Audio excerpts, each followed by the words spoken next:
नमस्कार, प्रखर राजपूत को देख रहे हैं आप। और आज तारीख है 20 फरवरी साल 2026 और इजराइल, फिलिस्तीन, लेबनान, पाकिस्तान, भारत समेत पूरी दुनिया की खबरों के साथ एक बार फिर से आपके सामने हाजिर हुआ हूं। दोस्तों, इस वीडियो में आपको बताएंगे कि मोदी साहब के दौरे से ठीक 3 से 4 दिन पहले ही भारतीयों के ऊपर हमले होने शुरू हो गए। यानी 26 तारीख को मोदी साहब इजराइल जाने वाले हैं और उससे ठीक चंद दिन पहले ही भारतीयों पे हमले इजराइल के अंदर हो रहे हैं। और ऐसा क्यों हो रहा है और इसमें इजराइल की सरकार क्या कुछ कर रही है, अभी इसके बारे में हम आपको डिटेल बताएंगे। और साथ इस वीडियो में दोस्तों हम आपको यह भी बताएंगे कि भले ही अमेरिका ने रशिया को, ईरान को, चाइना को धमकी दी हो, सैंक्शंस के पहाड़ ठोके हो, लेकिन रशिया और चाइना ईरान के साथ मजबूती के साथ खड़े नजर आ रहे हो। और ऐसा क्यों कह रहा हूं, इसके बारे में भी हम आपको डिटेल बताएंगे। और साथ ही इस वीडियो में आपको यह भी पता चलेगा कि ईरान अब यूनाइटेड नेशन सिक्योरिटी काउंसिल में जा रहा है और जाने के पीछे क्या बड़ा प्लान है, इसके बारे में आपको अभी आगे वीडियो में पता चलेगा। और साथ ही इजराइल भले ही हमास से लड़ते लड़ते अपनी एड़ी चोटी का जोर लगा रहा हो, लेकिन इजराइल अभी तक हमास को पार नहीं पा रहा।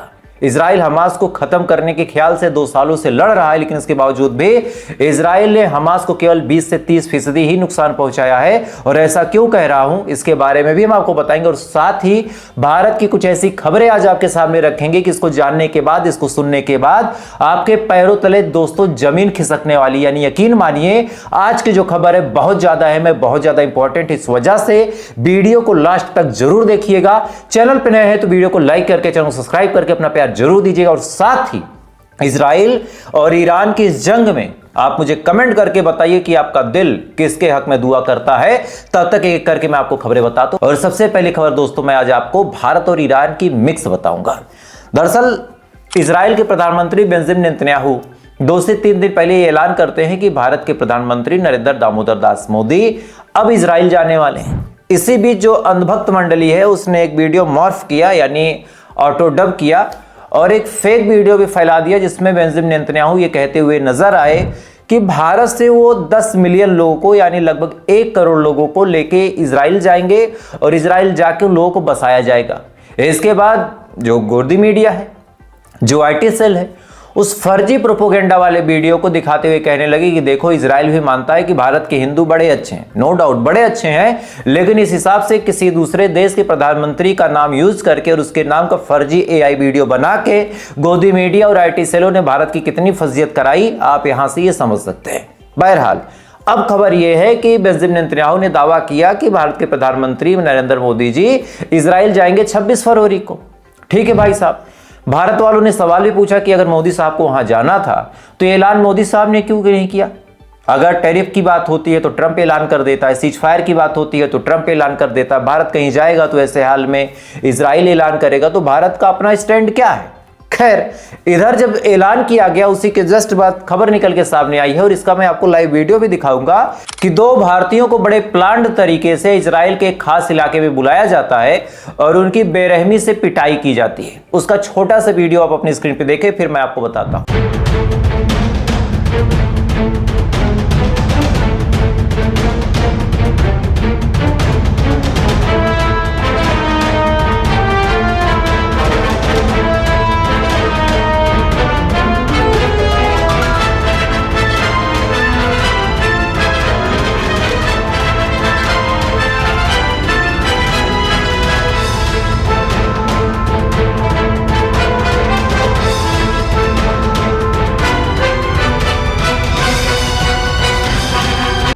इस वीडियो में दोस्तों आप साफ तौर पे देख सकते हैं कि कुछ लोग एक आदमी को बड़ी बेरहमी से मार रहे हैं। और इसके बारे में मेन खबर यह है कि ये भारतीय लोग थे, भारत से इजराइल में काम करने गए थे। और जैसे ही इन हमलावरों को पता चला कि अब मोदी इजराइल आने वाले हैं तो भारतीयों को नीचा दिखाने के लिए मोदी के खिलाफत में इन भारतीयों को पीटा गया। तो बड़ा सवाल ये निकल के सामने आता है कि जो गोदी मीडिया, जो अंधभक्त टीम ये चीख चीख के कहती है कि इजराइल के लोग भारतीयों से बड़ा प्यार करते हैं, जो लोग ये कहते हैं कि इजराइल और भारत के ताल्लुकात बड़े अच्छे हैं, आखिर मोदी के दौरे से ठीक 2-3 दिन पहले वहां पे क्यों भारतीयों को मारा गया, पहला सवाल। दूसरा सवाल, अगर मारा गया तो मोदी साहब का अभी तक कोई बयान निकल के क्यों सामने नहीं आया। क्या इजराइल और अमेरिका से दोस्ती निभाने के चक्कर में अपने देश के लोगों के सुख और दुख में मोदी साहब अब आप कमेंट नहीं करना चाहेंगे। तीसरा सवाल, अगर ये लोग मारे गए और जिन लोगों ने मारा, हालांकि खबर यह है कि उन लोगों को गिरफ्तार किया गया जो अटैकर्स थे, लेकिन तीसरा सबसे बड़ा सवाल यह है कि जो लोग मारने आए थे आखिर उनका एजेंडा क्या था? क्या उनको किसी खास पार्टी ने फंड किया था? क्या वो फिलिस्तीन के और हमास के सपोर्टर थे? और अगर वो फिलिस्तीन के सपोर्टर भी थे तो भी भारत जो है वो कहीं ना कहीं फिलिस्तीन के ही हक में वोट करता है। अभी 4 दिन पहले वेस्ट बैंक के नाम पे वोटिंग हुई तो 82 देशों के साथ भारत ने भी वेस्ट बैंक के साइड वोट किया और इजराइल के खिलाफ वोट किया। तो कहीं इस बात से इजरायली नाराज तो नहीं हो गए और नाराज होने के बाद उन्होंने भारतीयों को निशाना बनाया। बहरहाल वजह चाहे जो हो दोस्तों, लेकिन मोदी के दौरे से ठीक 2-4 दिन पहले अगर भारतीयों को वहां पे मारा जा रहा है और यहां पे मोदी साहब खामोश है तो फिर सवाल बहुत बड़ा है और यह सवाल हमको आपको समझना पड़ेगा। खैर, ये इजराइल और भारत की मिक्स घटना थी, इस वजह से मैंने आपको बताया। अब आपको ईरान की खबरों की तरफ लेके चलते हैं, उसके बाद भारत की 2-4 मेजर खबरें आपको बताऊंगा। सबसे पहली खबर दोस्तों ईरान से निकल के सामने आ रही है कि ईरान और रशिया को हजारों मर्तबा धमकी दी अमेरिका ने कि आप लोग नेवल एक्सरसाइज नहीं करेंगे, आप लोग कोई आर्मी ड्रिल नहीं करेंगे, लेकिन इसके बावजूद ईरान और रशिया ने अमेरिका की धमकी को ताक पे रखते हुए बड़े आराम से वहां पे अपना एक्सरसाइज किया और उसका वीडियो भी रिलीज किया और वीडियो अभी आप अपनी स्क्रीन पे देखेंगे। लेकिन उससे पहले ये जानिए कि रशिया ने पूरी दोस्ती निभाते हुए जो भी मदद रशिया कर सकता था वो तमाम काम रशिया ने किया, अपनी नेवी लेके पहुंचा। और अगर ऐसे हाल में ईरान पे हमला होता है तो आपको क्या लगता है कि रशिया अपनी नेवी लेके भाग जाएगा? नहीं भागेगा, क्योंकि रशिया दोस्ती निभाना जानता है। बहरहाल उससे तेल ना लेके कोई देश उसकी पीठ में छुरा ना घोपे। आप समझ गए होंगे मेरा इशारा किस देश की तरफ से है। बहरहाल अब आप सुनिए, इधर रशिया की नेवी के साथ ईरान ने एक्सरसाइज की ही थी कि इधर ईरान ने यूएनएससी यानी यूनाइटेड नेशन सिक्योरिटी काउंसिल को एक लेटर भेजा और एक बड़ी साफ बात बोली। उन्होंने कहा कि अगर अमेरिका हमारे ऊपर हमला करता है, अगर अमेरिका हमारे ऊपर एक छोटा सा कंकड़ पत्थर भी फेंकता है तो ऐसे हाल में अमेरिका के आसपास जितने एयरबेसेस हैं, इनके जितने फैसिलिटीज हैं, इनके जितने एलाई नेशन हैं, हर उस जगह पे हम हमला करेंगे, भले ही हमें कितना भी नुकसान हो। तो ऐसे हाल में यूनाइटेड नेशन सिक्योरिटी काउंसिल हमारे ऊपर आरोप ना लगाए कि ईरान ने ज्यादा ब्रूटल हमला कर दिया। या तो अभी समय है यूनाइटेड नेशन सिक्योरिटी काउंसिल अभी इस मामले में इंटरफेयर करे, और अगर अभी नहीं कर सकती इंटरफेयर तो आने वाले टाइम में किसी भी तरीके से यह उम्मीद ना रखें कि ईरान कहीं भी झुकेगा या फिर ईरान कहीं भी सीज फायर के बारे में बातचीत करेगा। खैर दोस्तों, इधर ये चीज चल ही रही थी। इधर अब आप बड़ी खबर सुनिए। इजराइल लगातार आए दिन ये दावा करता है कि हमने हमास को खत्म कर दिया, हमने हमास को नुकसान पहुंचा दिया, हमने हमास को घुटनों पे ला दिया। आपने अक्सर ये दावे सुने होंगे, लेकिन अब आप खबर सुनिए कि कल ही आईडीएफ ने हमास की एक नई टनल यानी नई सुरंग को बरामद किया है। और ये टनल इतनी एडवांस है कि इजराइल के जो लोग वहां पे गए थे, जब उन्होंने इस टनल को देखा तो उनकी भी आंखें फटी की फटी रह गई। मैं चाहूंगा कि उसका वीडियो पहले आप अपनी स्क्रीन पे देखें।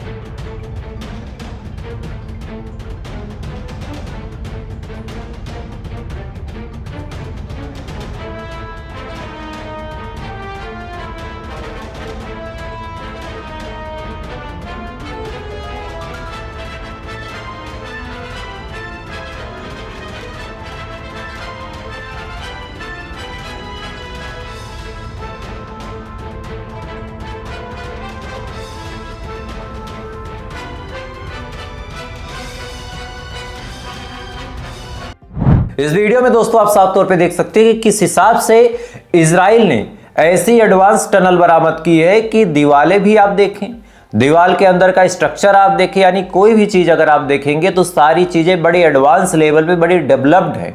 और ये पिछले कुछ महीनों में ही हमास ने बनाई है लो लाइन के आसपास। इस वजह से इजराइल की टेंशन लगातार बढ़ती चली जा रही और अब इजराइल केवल अमेरिका के ऊपर ही डिपेंड है। इधर डोनाल्ड ट्रंप की तरफ से भी बड़ा बयान निकल के सामने आया है। डोनाल्ड ट्रंप ने कहा कि हम इजराइल की मदद से ईरान पे कोई बहुत बड़ा हमला नहीं करेंगे, हम केवल छोटे मोटे जगहों पे हमला करेंगे, हम 1-2 आर्मी बेसिस पे टारगेट करेंगे। बेसिकली डोनाल्ड ट्रंप का कहना यह है कि जब हम हमला करें तो ईरान कोई रिएक्ट ना करे, क्योंकि इनको भी डर है कि अगर ईरान रिएक्ट करता है तो अमेरिका और उनके एयरबेसिस का नुकसान बड़ा होगा। इधर ईरान ने साफ तौर पे कहा है दोस्तों कि अगर हमारे ऊपर हमला किया गया, चाहे कंकड़ भी अमेरिका ने फेंका, तो हम इतना हमला करेंगे कि अमेरिका और इजराइल सरवाइव नहीं कर पाएंगे। इधर आज फिर पर्सियन गल्फ में ईरान के ऊपर अमेरिका के ड्रोन नजर आए हैं और इससे भी मतलब बड़ा साफ बनता है और अलग अलग चैनलों ने भी ये बात साफ तौर पे बता दी है कि जंग और हमला कभी भी हो सकता है। खैर, जब होगा तब इसके बारे में बातचीत करेंगे, लेकिन भारत की 3 खबरें ऐसी हैं और खासकर शाम का जो मैं शो रखता हूं इसमें भारत की खबरों को ज्यादा बताता हूं चूंकि वो आपकी सेहत से जुड़ी हैं। 3 खबरें आपको बताता हूं, तीनों ही खबरें बहुत ध्यान से और डिटेल में समझिएगा। पहली खबर दोस्तों निकल के सामने आ रही बहराइच से। आपने सुना होगा हमारे देश में एक नारा बड़े जोरों शोरों के साथ चला था कि जब तक पढ़ेगा नहीं इंडिया तब तक बढ़ेगा नहीं। भारत के बच्चे अगर शिक्षित नहीं होंगे तो रोजगार नहीं मिलेगा, रोजगार नहीं मिलेगा तो गले में या तो हरा झंडा डालेंगे या तो भगवा डालेंगे या तो नीला डालेंगे, तीनों झंडा डाल के इधर उधर घूमेंगे, किसी के कहने पे कहीं पार्टी में नारा लगाएंगे, नारा लगा के किसी का वोट बैंक बन जाएंगे। और अगर इस चीज से अपने घर के बच्चे को बचाना है तो आपको अपने बच्चे को सही शिक्षा देनी होगी, सही डेवलपमेंट करना होगा ताकि उसका वोट बिकाऊ न रह जाए, उसका वोट चाटुकारिता में न चला जाए। लेकिन इतनी योजनाएं चलाई गई सरकार द्वारा, उन योजनाओं की जमीनी रूप में हकीकत क्या है अब मैं आपको बताता हूं। बहराइच का एक वीडियो आपको दिखाऊंगा जहां पे जो किताबें बच्चों में फ्री में बांटनी थी वो किताबें कबाड़ी वाले को बेच दी गई। उसका वीडियो आप देखें।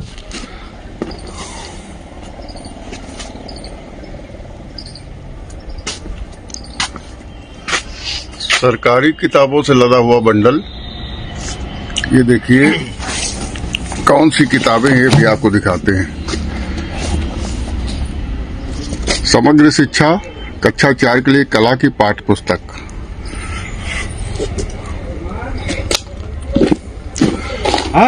और ये निःशुल्क वितरण है 2026-27 की किताबें हैं। ये पूरा ट्रक भरा हुआ।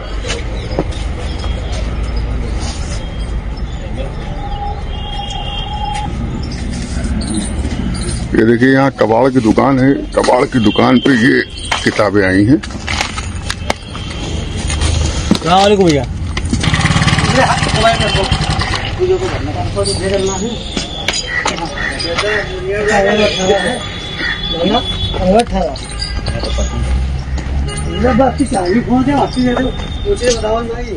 इस वीडियो में दोस्तों आप साफ तौर पे देख सकते हैं कि किस हिसाब से किताबें बेची गई, किस हिसाब से ये बच्चों के भविष्य के साथ खिलवाड़ हुआ और इस मामले में अभी भी शासन प्रशासन द्वारा कोई सटीक बयान निकल के सामने नहीं आया। यानी जो चीजें बच्चों के भविष्य के लिए थी सरकार की ही रजामंदी से उन बच्चों के भविष्य को खराब किया जा रहा, चूंकि सरकारें ये बात बड़े अच्छे से जानती हैं कि अगर भारत का बच्चा पढ़ गया तो वो सवाल पूछेगा, कोई ज्यादा नहीं पढ़ेगा कम पढ़ेगा तो प्रखर राजपूत बन जाएगा, राजाग्राफी बन जाएगा, सवाल पूछेगा और सरकार को तब जवाब देना होगा। और ये चीजें सरकार करना नहीं चाहती, इस वजह से किताबें हटाओ। 2 लीटर दूध में 1 बाल्टी दूध बना के तैयार किया गया था आंगनवाड़ी के बच्चों के लिए। उसका वीडियो सोशल मीडिया पे खूब वायरल हुआ, मैंने आपको बताया भी था। अब सुनिए दूसरी खबर। इस देश में कोई मेहनत मजदूरी करके अगर काम करे तो सरकार उसके साथ कैसा सौतेला व्यवहार करती है आपको समझा रहा हूं, लेकिन इससे पहले आपको पता होगा कि इस देश में अंबानी और अडानी के न जाने कितने लाख करोड़ के टैक्स माफ किए गए। न जाने कितने नीरव मोदी जैसे लोग हैं जो देश छोड़ के देश का पैसा लूट के भाग गए, लेकिन वहां पे कुछ भी नहीं हुआ। लेकिन रायबरेली में एक शख्स है जिसके ऊपर हजारों लाखों छोड़िए करोड़ों की रकम के टैक्स चोरी का आरोप लगा है। नोटिस आया है, वो बंदा पढ़ भी नहीं सकता था, किसी आम इंसान से उसने उस नोटिस को पढ़वाया और जब पढ़वाया तो पता चला कि लगभग कई करोड़ के ऊपर का टैक्स उसके ऊपर लगा है। और उसके घर की हालत अब आप स्क्रीन पे देखिए।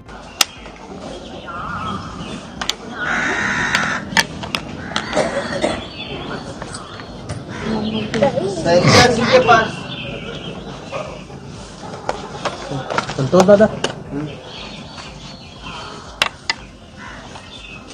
मतलब आप सोच के देखिए कि एक आदमी जो कुल्हड़ बना के अपने परिवार का पेट पालता था उस आदमी के ऊपर करोड़ों के टैक्स का आरोप लग गया। और टैक्स चोरी कहां होती है और इस देश का पैसा असल में जाता कहां है मैं आपको समझा देता हूं। एक वीडियो निकल के सामने आया, ये वीडियो आप अपनी स्क्रीन पे देखेंगे। ये 2020 में बने एक रेलवे स्टेशन का है। टीटी साहब के ऊपर रेलवे स्टेशन का प्लास्टर टूट के गिर गया और टीटी साहब घायल हो गए। और अब सुनिए इसमें नेहरू की ही गलती है। क्यों? क्योंकि नेहरू ने इस देश को बर्बाद किया। वो बात अलग की है दोस्तों कि ये जो बना था रेलवे स्टेशन ये साल 2020 में बना था, यानी मोदी सरकार में, लेकिन इसके बावजूद भी नेहरू की गलती है। तो इस देश के भविष्य के साथ कैसा खिलवाड़ हो रहा है आपको समझना पड़ेगा। और ऐसी घटनाएं आपको कोई नहीं बताता, कोई भी नहीं बताता। लेकिन आज नहीं 50 साल बाद जब मैं बूढ़ा हो जाऊंगा, जब आपके बच्चे, मेरे बच्चे मुझे देखेंगे तो कम से कम ये कहेंगे कि मेरा बाप, मेरा दादा जो था आवाज उठाने वालों में से था, ना कि आवाज को चुपचाप सहने वालों में से। खैर, ऐसे सपोर्ट बनाए रखिएगा ताकि मैं आपके सामने निष्पक्ष पत्रकारिता कर सकूं। बाकी थोड़ी देर बाद आपसे फिर मुलाकात होगी ऐसी किसी खबर के साथ। तब तक आप अच्छे रहे, खुश रहे, अपना ख्याल रखें, अपने देश का ख्याल रखें। जय हिंद। ऊपर वाला आपकी बात